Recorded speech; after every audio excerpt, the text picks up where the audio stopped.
நம்ம பறிச்சு போட்டு முடிக்கே போறோம், இன்னும் ஆளை காணலையே. இது நிர்மலா, சொல்லு லட்சுமி. அட எங்க இந்த வசந்தி உஷா பிரேமாலாம் வாரேன்னு சொன்னாவளே, ஆளையே காணலையே. நானும் அவங்கள தான் ஒரு லட்சுமி தேடிட்டு இருக்கேன், ஆளையே காணல. நம்ம வந்து பறிச்சு போட்டு முடிக்கே போறோம், இன்னும் ஆளை காணல. எங்க போய் ஒளிஞ்சாலும் அவ்வளோ தெரியல. அட பரவாயில்ல, அவளுங்க வந்தாலும் நம்மள வேலை செய்ய விட்டுருக்க மாட்டாளுவ. ஏதோ அவளுங்க இல்லாங்காட்டிக்கும் ஏதோ கடன் பறிச்சு போட்டு முடிச்சு விட்டோம். நான் கூட ரொம்ப நேரம் ஆகுமோன்னு பார்த்தேன். பரவாயில்ல, அரை நாள்லேயே 2 பேரும் பறிச்சு போட்டுட்டோம்ல. அதுவும் சரிதான்க்கா. ஆனால் இவளுங்களாம் இன்னும் காணலையே. கூட்டஞ்சோறு ஆக்கி தின்னுவோம், ஏதாவது வீட்டில் இருந்தது கொண்டு வாங்கன்னு சொல்லி அனுப்பி விட்டுருந்தாளுவ. நானும் வீட்டில் கிடக்க அரிசி பருப்பு காய்கறிலாம் கொஞ்சம் கொஞ்சம் எடுத்துகிட்டு வந்திருக்கேன். வந்து பார்த்தா இவளுங்களாம் இன்னும் காணே இல்லை. வருவாளுவலாம் இல்லையான்னு ஒன்றும் தெரிய மாட்டேக்கு. ஆனால் ஆமாம் நிர்மலா, அதை பற்றி கேட்க தான் நானும் வந்தேன். வேற நானும் வீட்டில் இருந்து அரிசி பருப்புலாம் கொஞ்சம் கொஞ்சம் கொண்டு வந்திருக்கேன். எங்கேனா ஆளையே காணலையே. எந்த இடத்துல உட்காந்து அடுப்பு மூட்டி வைக்க என்ன ஏதுன்னு எதுவும் சொல்ல மாட்டேக்காளுவ. இங்கேயே நம்ம தோப்புக்குள்ளே யாரையும் ஒரு வாரமாக வச்சுக்கிடலாமா என்னன்னு கேட்கறதுக்கு தான் வந்தேன். பார்த்தா அவளுக்கு இன்னும் ஆளை காணலை. ஏன் உங்க மண்டையில் இடி உழுவ? ஏட்டி உங்கள் 2 பேர்த்துக்கு என்ன கண்ணு குருடாவாலேயே கிடக்கு? சும்மா நின்றுட்டு இருக்கவங்க மேலே வந்து இப்படி விழுதிய? அடி ஏன் லட்சம் இப்படி கடந்து கத்திட்டு அடிக்கிய? நாங்களே வேறு தோப்புக்கு வழி மாறி போயிட்டு அங்கேருந்து தோப்புக்காரவிங்க எங்களை பற்றி விட்டுடாவன்ட்டு அடித்து பற்றிட்டு ஓடி வரோம். தலைதறிக்கு இவங்களே என்ன ஏதுன்னு கேட்காம எதுக்கடி இப்படி வந்து விழுதியன்னு இடி உழுவா அது உழுவன்னு கத்திட்டு அடிக்கிய? வேற என்னடி சொல்லுவாவ? சும்மா நிற்கிற மேலே வந்து இப்படி விழுதிய 2 பேரும். கண்ணு என்ன தெரியாமையா கிடக்கு? நாங்கள் 2 பேரும் நிற்கோன்னு தெரியுதில்ல. அட என்ன லட்சம் மறுபடியும் அதையே பேசிட்டு அடிக்கிய? நாங்கள் இதை சொல்லியோம்ல, வேறு தோப்புக்கு மாறி போயிட்டு அங்கேருந்து தோப்புக்காரவிங்க எங்களை அடிச்சு பற்றி விட்டுட்டாவ. அங்கேருந்து தலைதறிக்க ஓடி வரோம், வந்த வேகத்தில் உங்கள் மேலே விழுந்துட்டோம். ஆனால் எங்கிட்டையும் உங்கள் கூட தானே அந்த உஷா கிடந்தா, அவளை மட்டும் எங்கே காணல? அது ஒன்றும் இல்லைக்கா, அவள் அங்கேருந்து மாங்காய் பறிக்க தின்னுட்டு வருவேன்னு தான் சொல்லிட்டு இருந்தா. அதை நீ இங்கேயே கடைன்னு சொல்லிட்டு நாங்கள் விட்டுட்டு ஓடி வந்துட்டோம். எப்படியும் இந்நேரத்துக்கு மரத்து குச்சியில் அவளை கட்டி வச்சு, இந்த ரஜினி ஒரு படத்தில் மரத்தில் கட்டி வச்சு இரும்பு கடிக்குன்னு ஒரு பஞ்சாயத்தே நடக்கும்ல, அந்த பண்ண பேர் என்ன முத்துவா? ஆமாம், அந்த மட்டுக்கு நம்ம உஷாவை தூக்கி ஒரு மரத்தில் நேரம் கட்டி வச்சுருப்பாவ. சாயங்காலம் போனாதான் தெரியும் உசுறு இருக்கா இல்லை எறும்புலாம் கடிச்சு தின்னுட்டு வெறும் கூடு மட்டும் கிடக்கான்னு.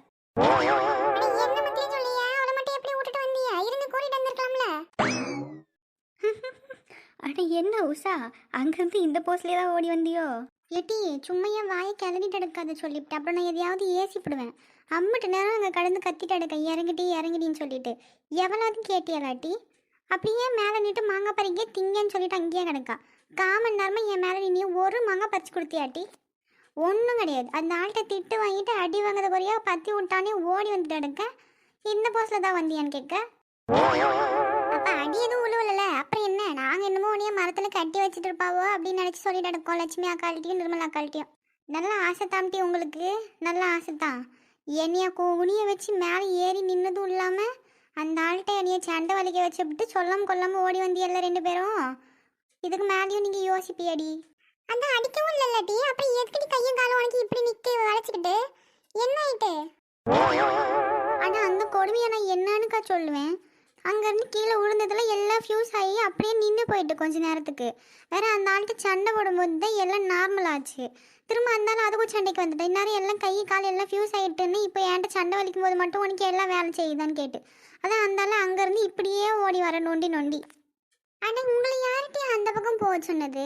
நாங்கள் தான் அப்போதே சொன்னோம்ல, நாங்கள் அதில் நிற்க வாங்கன்னு சொல்லிவிட்டு. வேற வழி தெரியலன்னா ஒரு ஃபோன் அடித்து கேட்க வேண்டியது தானே? ஆனால் அப்படி இல்லைக்கா, நாங்கள் வந்து எல்லாத்தையும் பறக்கி போட்டுட்டு அப்புறம் உங்கள்கிட்ட வரலாம் அப்படின்னு நினச்சிட்டு தான் அங்கே போனோம். அங்கே போனால் மரத்தை சுற்றி தின்னெல்லாம் கட்டி வச்சுருந்தாவ.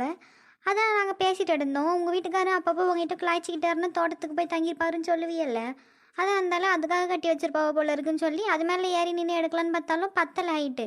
அதான் இருந்தாலும் நம்ம ஊசால குனிய வச்சு அவன் மேலே ஏறி நின்று பறிச்சிட்டு இருந்தேன். அதுக்குள்ளே பார்த்தா அந்த தோட்டத்துக்கு சொந்தக்காரவே வந்து இது ஏன் தோட்டம், உங்கள் லட்சுமி அக்காளுக்கு தோட்டம் கிழக்கால கிடக்கு ஓடிடுங்க 3 பேருன்னு சொல்லி பற்றி விட்டாவ. ஏடி உஷா, அதான் அந்த ஆட்கள்லேருந்து தப்பிச்சு ஓடி வந்துட்டல, அப்புறம் எதுக்கிட்டே இன்னும் கையும் காயும் அப்படியே வச்சுட்டு நிற்க? வேற விளங்காம போயிட போது, கீழே போடு. ஏட்டி என்னையும் அங்கே ஒத்தையில விட்டுட்டு 2 பேரும் ஓடி வந்ததும் இல்லாமல் ஏன் கையும் காலும் விளங்காம போயிட போதுன்னு ஏன்ட்டியா சொல்லிட்டு அடிக்கியா? உங்களுக்காண்டி மாங்காய் பறிக்க போட்டு குனிஞ்சு நின்னதும் இல்லாமல் இவ்வளோ பேச்சு வாங்க வேண்டி கிடைக்கு எனக்கு. ஆனால் கொந்தளிக்காத உஷா, நமக்கு இதெல்லாம் சகஜம் தானே. வேற எதுக்கு இப்படி கடந்து ஆளறிட்டு ஆட்டிட்டு கிடக்க? சரி கோவப்படாத உஷா, அதான் வந்துட்டியல்ல. நல்லா சேர்க்காமா 3 பேரும் மும்மூர்த்திகள் மாதிரி இதுக்கு 3 மூதியல் போல இருக்கு. என்ன லட்சு ஏதோ மூதி அவியல்னு சொன்ன மட்டும் இருக்கு. ஆனா அதை விடுங்கட்டி. ஏக்கா இதுதான் உங்க தோட்டமா? நாங்க அங்க போய் நின்றுட்டு ஒரு மரத்தை சுத்தி திண்ணியை கட்டி வச்சுட்டு ஒரு 4 மரத்தை பார்த்துட்டு அதையே அம்பிட்டு பெரிய தோப்புன்னு சொல்லிட்டு இருந்தோம். இங்க இருந்து எங்கன்னா ஒரு 100 ஏக்கருக்கு இருக்கும் போல இருக்கே உங்க மாந்தோப்பு. ஆமா 100 ஏக்கருக்கு தான் இருக்கும். வேற வேலை கிடையாது உனக்கு. இதுக்கே இன்னும் கடனை கட்டி முடிக்கல. நான் 100 ஏக்கருக்கு மாந்தோப்பு போட்டு வச்சிருக்கேன் அவளாம். உடனே ஒரு உருட்டிடும் நம்ம லட்சு. சொன்னா எங்க கண்ணு வச்சிட போறா அவன்ட்டு. ஏட்டி உங்களை மாங்காய் பறிக்க போட நான் கூப்பிட்டேனா? நீங்களா வாரேன்னு சொன்னீங்க. வந்து மாங்காய் பறிக்கையும் போடலை. சரி கூட்டாஞ்சோறு ஆக்கி தின்னலான்னு சொன்னியாலே பொங்கியாவது திம்போ வாங்கட்டின்னா வந்து நின்று ஏண்டி இப்போ சண்டைக்கு இழுத்துட்டு அடிக்கிய? ஐயா ஆமாங்க்கா, நாங்கள் எல்லாத்தையும் கொண்டு வந்து எங்கள் ஸ்கூட்டிலே வச்சுட்டு வந்துவிட்டோம். ஆமாம் எங்கே பொங்க வைக்க போகிறோம்?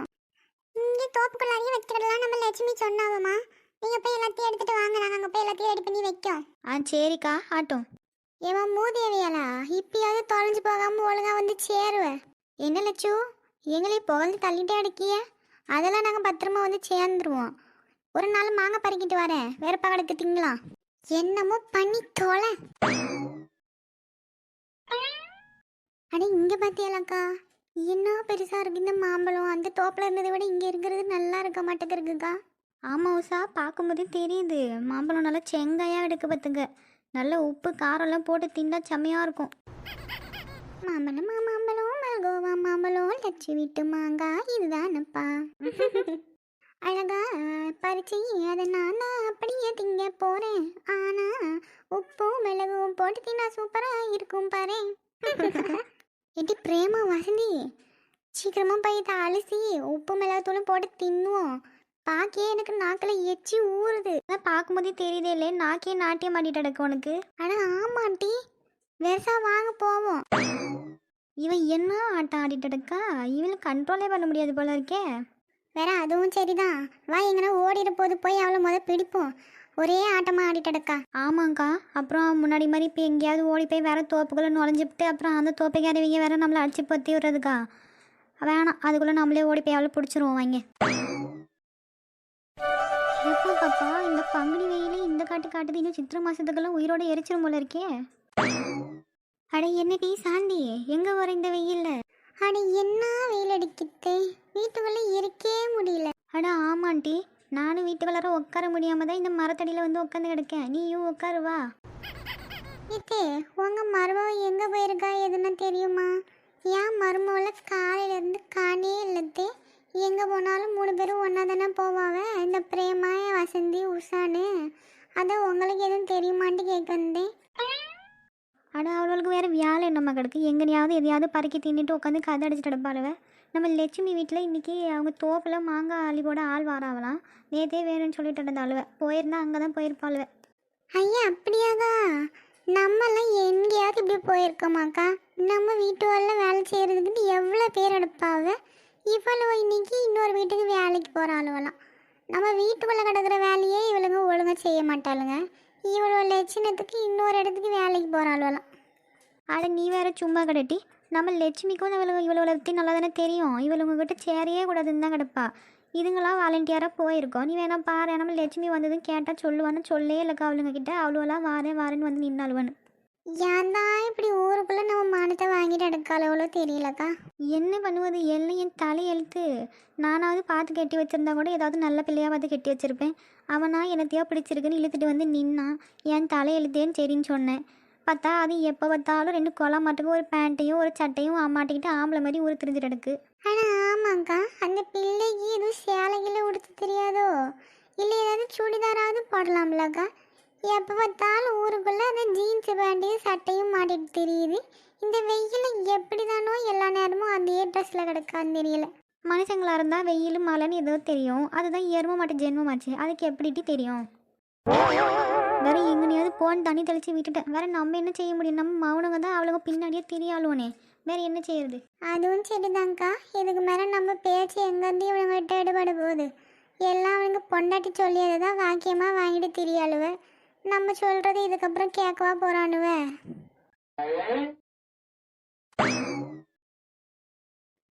Excuse me sir. ஐயா என்ன நம்ம கூப்பிட்டது காதலே விழலையோ? அட பேர் சொல்லி கூப்பிடணுமோ? கௌதம். கௌதம் என்ன நீ இப்பயும் காதில் விழலையோ? கௌதம், சாரி கௌதம், நான் கூப்பிட்டது உங்களுக்கு கேட்கல, அதனால தான். இட்ஸ் ஓகே ஐஸ்வர்யா, இதுக்கே சாரிலாம் சொல்கிறீங்க? ஓகே கௌதம், நான் உங்களுக்கு ஒரு சில டீட்டெயில்ஸ் மெயில் பண்ணியிருக்கேன். அதை நீங்கள் செக் பண்ணிட்டீங்கன்னா நான் காப்பி எடுத்து சைனுக்கு கொண்டு வந்துடுவேன். ஓகே ஐஸ்வர்யா, நான் செக் பண்ணிட்டு உங்களுக்கு கால் பண்ணுறேன். ஓகே கௌதம், அப்போ நான் கிளம்புறேன். ஒரு நிமிஷம் ஐஸ்வர்யா. சாரி, தப்பாக எடுத்துக்காதீங்க. நீங்கள் ஈவினிங் ஃப்ரீயா? அதெல்லாம் பரவாயில்ல கௌதம், ஈவினிங் ஃப்ரீ தான். ஏன்? உங்களுக்கு ஓகேனா நம்ம ஏதாவது காஃபி ஷாப் போயிட்டு போகலாமா? எனக்கு உங்ககிட்ட கொஞ்சம் பேச வேண்டியிருக்கு. காஃபி ஷாப்பா? நீங்கள் எப்படி சொல்லலாம்ல என்னென்ன, இதுக்கு காஃபி ஷாப் வரைக்கும் போகணுமா? ஆமாம், காஃபி ஷாப் போயே நான் சொல்லுவேன்னு எனக்கு தெரியல. இதில் இங்கே இருந்து எப்படி சொல்ல? கௌதம், இல்லை ஐஸ்வர்யா, கொஞ்சம் பர்சனலாக பேச வேண்டியிருக்கு. உங்களுக்கு ஓகேன்னா சொல்லுங்கள், போகலாம். சரி ஓகே கௌதம், போகலாம். தேங்க்ஸ் ஐஸ்வர்யா. ஓகே, இப்போ நான் கிளம்புறேன். இன்றைக்கி எப்படியாவது சொல்லிடணும். வேற அவன்கிட்ட போய் இன்னும் நான் சொல்லே இல்லைன்னா நீ இப்படியே நாளை கடத்திட்டு கடை அப்படின்னு என்னைய பிடிச்சிட்டு கத்துவான். பர்சனலாக பேசணுமா? அதுவும் காஃபி ஷாப் போயா? அப்படி என்ன சொல்ல போகிறாருன்னு தெரியலையே.